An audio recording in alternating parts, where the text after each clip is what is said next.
বন্ধুরা welcome to football দুনিয়া। আজকের কলকাতা লিগের মহা গুরুত্বপূর্ণ ম্যাচে ইস্ট বেঙ্গল মুখোমুখি হয়েছিল পুলিশ এসির এবং ম্যাচটা কিন্তু ইস্ট বেঙ্গল 2-0 গোলে হেরে গিয়েছে পুলিশ এসির বিরুদ্ধে। যদিও এরকমটা কিন্তু মোটেও ইস্ট বেঙ্গল সমর্থকরা আজকের ভেবে ব্যারাকপুর স্টেডিয়ামে ভিড় জমাননি, তার কারণ গত দু ম্যাচে তারা কিন্তু জয় পেয়েছে। মোহনবাগান সুপার জায়ান্ট এবং বেহালা এসএসকে হারানোর পর কিন্তু তাদের নিয়ে প্রত্যাশা তুঙ্গে ছিল, কিন্তু আজকের খুবই খারাপ ফুটবল খেলেছে বিনো জর্জের ছেলেরা।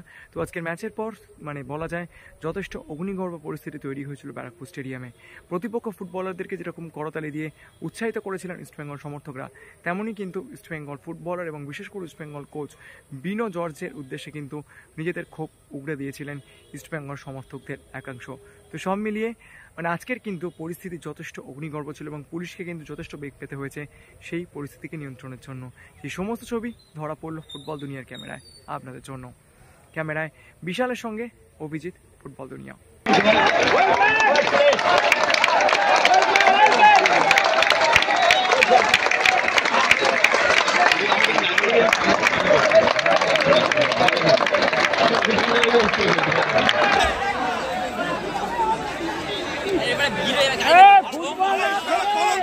Why is discipline?